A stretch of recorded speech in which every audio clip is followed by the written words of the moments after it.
Now, Maria Teresa's brother, Tommaso, has a very different story to tell. Though Leopoldo Arezzo was born in the year 1756 in Orbitello during the period when his father, the Marchese, was general commander of the garrison. I only mention this fact because it will play some importance later on in our story. As a boy, Tommaso studied at the prestigious College of the Nazareno in Rome, a school which was noted for its focus on classical literature. In 1777, Tommaso entered an ecclesiastical college to study civil and canonical law and was ordained a priest in 1779. He served the next 19 years in various capacities for the Catholic Church throughout Italy.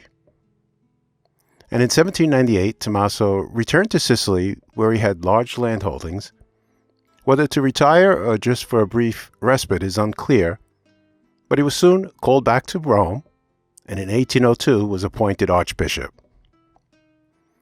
He was first sent to Russia as the Pope's personal envoy on a mission of rapprochement with the Orthodox Church, and then was entrusted with diplomatic missions in St. Petersburg and Dresden.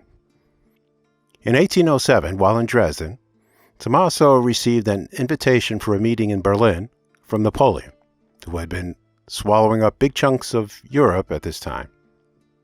Napoleon wanted Tommaso to act as an intermediary to try and convince Pope Pius VII and the Roman Catholic Church to join the continental blockade against England.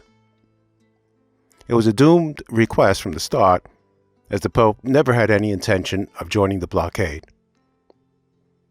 A year later, in 1808, Napoleon's army marched into Rome, and Tommaso, the Pope, and many other high-ranking clergy members were arrested and eventually exiled to Bastia on the French island of Corsica. In Bastia, Tommaso was able to enjoy relative freedom while being under a sort of house arrest, although he was always guarded by French soldiers. But on May 4th, 1812, Napoleon issued an imperial decree that all subjects of the empire, including the clergy, were required to swear an oath of allegiance.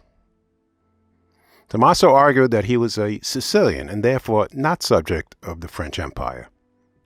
They reminded him, however, that he was born in Orbitello in Tuscany, which had been incorporated into the empire as of 1801, and as such would be required to take the oath or suffer the consequences. Tommaso was tormented by the decision he had to make, and he wrote about his thought process. They want me to take an oath of allegiance to Napoleon? Well, I give it. Let's assume for a moment what happens. I'm a lost man. My possessions are confiscated. I betray my conscience. I lose my homeland, my honor, my friends. I expose my family. I remain a worm, naked, despised, disheartened. Or not to take the oath. I am thrown into the depths of a dark prison, tormented like my companions, and exposed to lose my life amidst hardship if a decree of execution does not shorten my days. Was a law ever intended which puts man at the cruel crossroads, which in whatever way it is decided goes towards certain ruin? Could Caligula, Nero, Domitian, Maximin conceive of a more atrocious one? He refused to take the oath and was promptly taken to the Cittadella di Corte to endure a much harsher confinement, or as he described it, a sad hovel with dirty walls and poorly connected beams, and barely a few square feet large, with no furniture, no shutters on the windows, and overlooking a rocky outcrop. Until he escaped, that is. Tommaso's escape was documented in his book, Mia Fuga da Corsica, My Escape from Corsica, which was published in 1903, and which describes in detail his escape, not only from the citadel, but from the French-controlled island of Corsica. It is such a gripping story that they are still writing about it 200 years later. Here are two recent articles about the Bishop Tommaso's adventures. Tommaso had a few things in his favor that helped him plan his escape. He had important friends in Corsica willing to help, including the mayor. He also had the local population that did not particularly care for the French, and he had money, lots of it. So on the evening of November 20th, 1812, Tommaso disguised himself as a peasant wearing a thick woolen coat, and he walked right out the front gate, perhaps aided with the spreading of some well-placed bribes. He was met at the Corte Bridge by the escorts arranged by his Corsican friends, as well as some horses, to take him to the Omessa convent, where he could be safe, for the time being. They soon learned that the French commander was furious at his escape, and had his sentries lashed. He ordered his soldiers and gendarmes to span out in all directions and to search every home in Corte to find Tommaso and bring him back, dead or alive.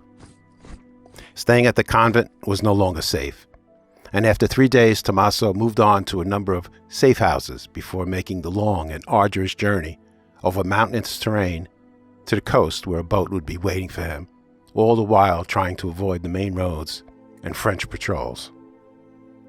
Eventually they arrived at Bastia, and Tommaso stayed at another safe house until his planned departure on December 27th.